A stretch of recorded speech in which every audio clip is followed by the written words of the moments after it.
ఓం శాంతి. ఓం శాంతి. ఓం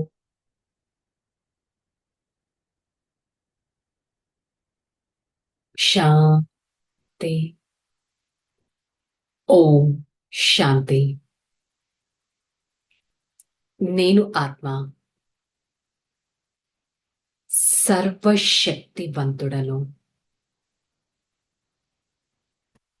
శ్రేష్టమైన కళ్యాణకారిని. సతో ప్రధాన ఆత్మను. ఉన్నతమైన స్థితిలో ఉండేవారిని. నిజాయితీ పరుడను. నేను ఆత్మ ఈ క్షణం నా ఈ సర్వశ్రేష్ఠ స్థితిలో ఉంటూ ప్రియమైన తండ్రి సన్ముఖంలో జ్ఞాన మురళిని వింటున్నట్టు అనుభవం చేసుకుంటాను. ఓం శాంతి. ఓం శాంతి. మురళీ డేట్ 10/4/2025. హెడ్డింగ్ మధురమైన పిల్లలు. మీ ఉన్నతి కొరకు ప్రతిరోజు లెక్కపత్రాన్ని వ్రాయండి. రోజంతటిలో నడవడిక ఎలా ఉంది చెక్ చేసుకోండి. యజ్ఞం పట్ల నిజాయితీగా ఉన్నానా అని చెక్ చేసుకోండి. ఉన్నతి కోసం కష్టపడాల్సిందే. మన ఉన్నతి కోసం పురుషార్థం చేయాల్సిందే. సో పురుషార్థం చేయడానికి ఈరోజు బాబా చెప్పే పాయింట్ ఏంటి? నోట్ చేసుకోండి మన బిహేవియర్ ఎలా ఉంది అనేది. ప్రశ్న: ఏ పిల్లల పట్ల తండ్రికి చాలా గౌరవం ఉంది? ఆ గౌరవానికి గుర్తేంటి? ఏ పిల్లలైతే తండ్రితో సత్యంగా ఉన్నారో, యజ్ఞం పట్ల నిజాయితీగా ఉన్నారో, ఏది దాచిపెట్టరో, ఆ పిల్లల పట్ల తండ్రికి చాలా గౌరవం ఉంది. గౌరవం ఉన్న కారణంగా వారిని ప్రేమ చేసి నిలబెడుతూ ఉంటారు. ప్రేమను చూపించి వారిని సేవకు కూడా పంపిస్తారు. పిల్లలు సత్యం వినిపించి శ్రీమతం తీసుకుని తెలివి కలిగి ఉండాలి. మనమా భగవంతుడి దగ్గర దాచిపెట్టేది? ఏదైనా దాచిపెట్టగలమా? మనకి మనం తెలివిహీనంగా అవుతున్నట్టు మన మిస్టేక్స్ ని రియలైజ్ అవ్వకుండా దాచిపెడితే. సో నేను ఎంతవరకు నా తండ్రితో సత్యంగా ఉన్నాను, నిజాయితీగా ఉన్నాను, తండ్రి ప్రేమను స్వీకరించగలుగుతున్నానా, శ్రీమతం పైన సత్యతా శక్తితో ఎంతవరకు నడుచుకోగలుగుతున్నాను అనేది చెక్ చేసుకోవాలి. మరి సభలో జ్యోతి వెలిగింది అనే పాట మోగింది. ఈ పాట సరైనది కాదు. ఎందుకంటే పరమాత్మ ఒక దీపం కాదు. పరమాత్మ వాస్తవానికి దీపము అని అనరు. భక్తులే అనేక పేర్లు పెట్టేశారు. వారి గురించి తెలియని కారణంగా మాకు తెలియదు, మేము నాస్తికులం అని అంటూ ఉంటారు. భగవంతుడి పద్యం తెలియదు అంటారు. అలా అంటారు కానీ మళ్ళీ ఏ పేరుతో వస్తే ఆ పేరుతో పిలుస్తూ ఉంటారు. బ్రహ్మములో, దీపములో, రాయి రప్పల్లో పరమాత్మ ఉన్నారు అని అంటారు. ఎందుకంటే భక్తి మార్గంలో తండ్రి గురించి ఎవ్వరికీ యథార్థ రీతిగా తెలియదు. తండ్రి వచ్చి తన పరిచయాన్ని ఇవ్వవలసి ఉంటుంది. ఎందుకు? శాస్త్రాలు మొదలైన వాటిలో కూడా తండ్రి పరిచయం లేదు. అందుకే వారిని నాస్తికులు అని అంటారు. ఇప్పుడు పిల్లలకి తండ్రి పరిచయాన్ని ఇచ్చారు, కానీ స్వయాన్ని ఆత్మగా భావిస్తూ తండ్రిని స్మృతి చెయ్యాలి. ఇందులోనే ఎంతో బుద్ధి ఉపయోగించవలసి ఉంటుంది. ఆత్మగా భావిస్తూ పరమాత్మని స్మృతి చేయాలి. దీంట్లోనే ఎంతగానో తెలివి ఉపయోగించవలసి ఉంటుంది. బుద్ధి అనేది ఈ ఆత్మలోనే ఉంటుంది కదా. ఆత్మ బుద్ధి పారసము వలె ఉందా లేక రాయి వలె ఉందా అనేది ఇంద్రియాల ద్వారా తెలుస్తుంది. మొత్తమంతా ఆత్మ పైనే ఆధారపడి ఉంది. మనుషులైతే ఆత్మయే పరమాత్మ, ఆత్మయే పరమాత్మ అంటారు. ఒక పక్క ఆత్మకేది అంటుకోదు నిర్లేపి అంటారు. ఇలా ఏది కావాలంటే అది చెయ్యొచ్చు అని ఆత్మ గురించి అంటారు. మరి మనుషులయ్యుండి తండ్రి గురించే తెలియదు. తండ్రి అంటారు, మాయా రావణుడు అందరి బుద్ధిని రాతి బుద్ధిగా చేసేశాడు. రోజు రోజుకి ఇంకా ఎక్కువగా తమో ప్రధానంగా అవుతూ ఉంటారు. మాయ తీవ్రత ఎంతగానో ఉంది. ఇక ఎంతకీ బాగుపడరు. అంటే రోజు రోజుకి అంత తమో ప్రధానత దిగజారిపోవడం అనేది తెలుస్తుంది. పిల్లలకి ఏమి అర్థం చేయించడం జరుగుతుందంటే, రోజంతటిలో ఏం చేశారు, రాత్రి వేళ మొత్తం లెక్క పత్రాన్ని చూసుకోండి. ఎగ్జాంపుల్, నేను భోజనం దేవతల వలె భుజించానా, నడవడిక నియమం అనుసారంగా నడుచుకున్నానా లేక ఆటవికుల్లా నడుచుకున్నానా? ప్రతిరోజు మీ లెక్కాపత్రాన్ని సంభాళించకపోతే ఇక మీ ఉన్నతి ఎప్పటికీ జరగదు.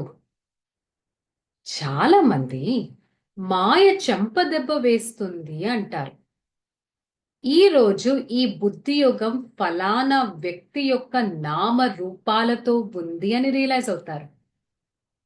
ఈ రోజు నేను ఈ నా ద్వారా పాపకర్మ జరిగింది అని తండ్రికి చెప్తారు. ఈ విధంగా సత్యం వ్రాసినట్లయితే కోట్లలో కొందరే ఉన్నారు. తండ్రి అంటారు, నేను ఎవరినో ఎలా ఉన్నానో నా గురించి అసలు ఏ మాత్రం తెలియదు. సో ఎవరికి తెలియదు.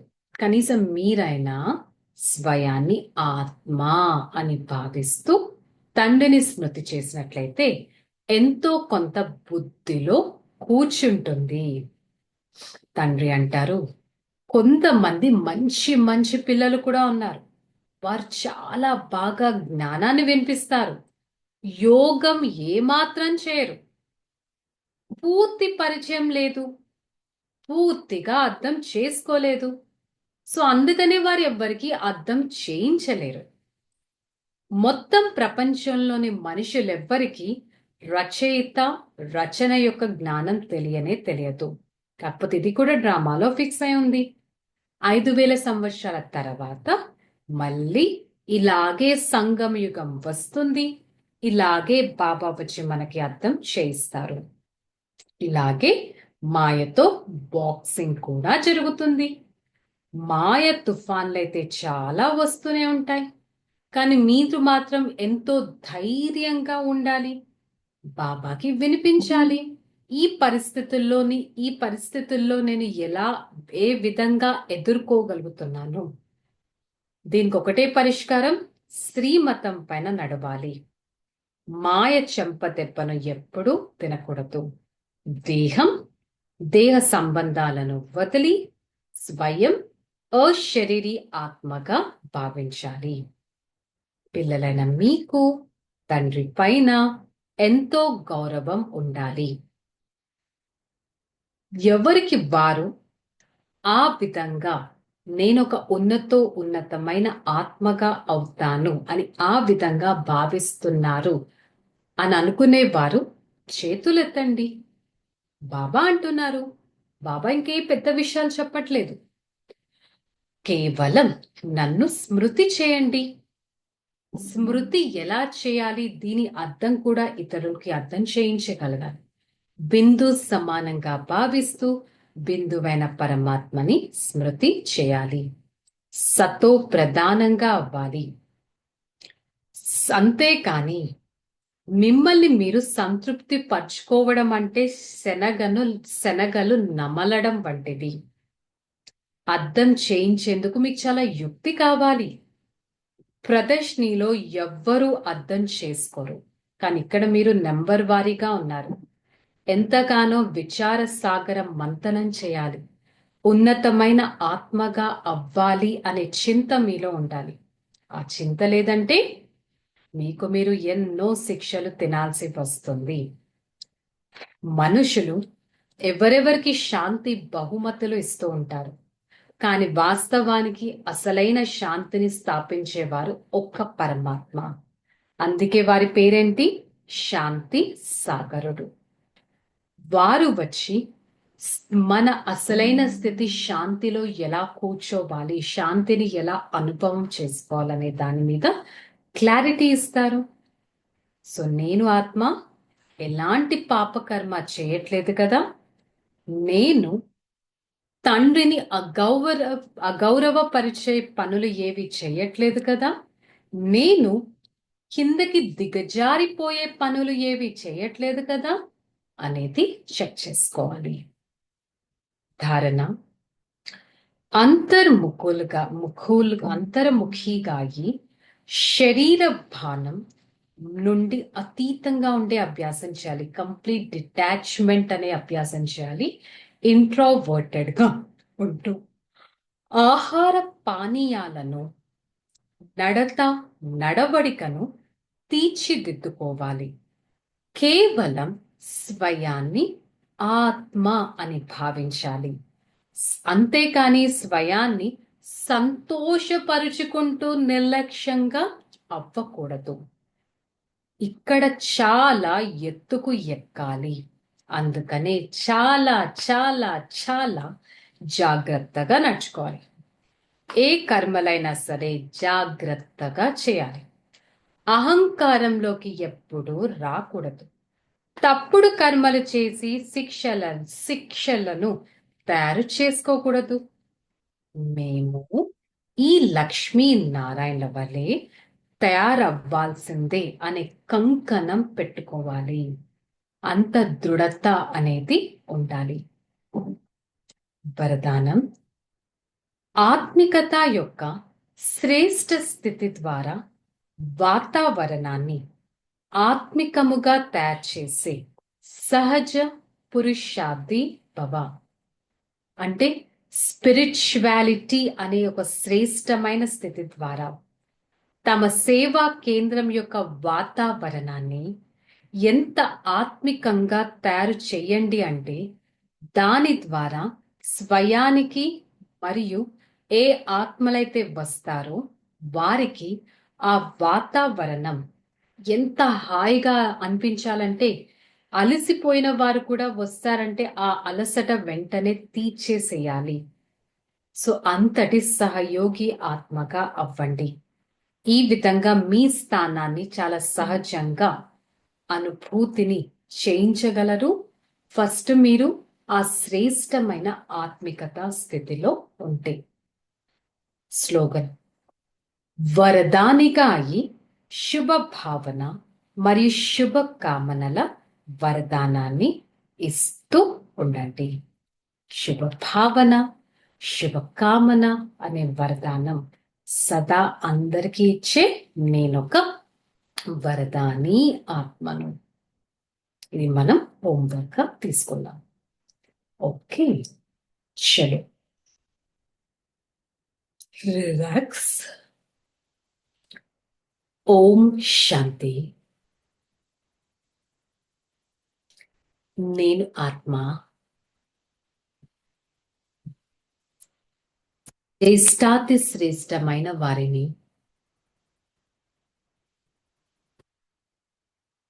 సతో ప్రధాన స్వరూపాన్ని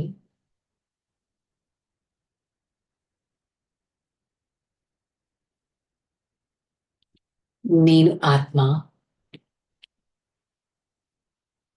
సదా పరమాత్మ స్మృతిలో ఉంటూ పరమాత్మ శక్తి కిరణాల ద్వారా స్వయాన్ని ఆత్మికతా స్థితిలో చూస్తూ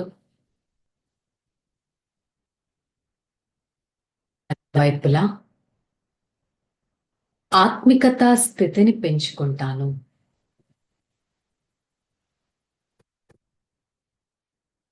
నేను పరమాత్మ ప్రియ ఆత్మను.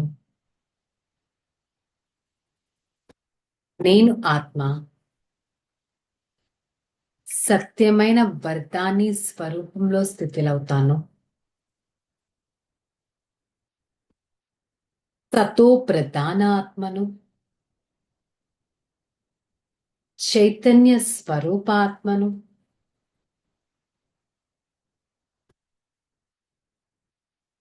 ఈ క్షణం నా ఈ ఆత్మాభిమాని స్థితిలో ఉంటూ పరమాత్మ స్థితిలో ఉంటూ దివ్యమైన ఆత్మిక ఆత్మికతా భావనతో శ్రేష్టమైన ఆత్మగా ఉండటానికి ప్రయత్నిస్తాను. ఓం శాంతి శాంతి శాంతి. నేను ఆత్మ నా ప్రియమైన తండ్రి సన్ముఖంలో ఈ శక్తిశాలి జ్ఞాన మురళిని వింటున్నట్టు అనుభవం చేసుకుంటాను. ఓం శాంతి.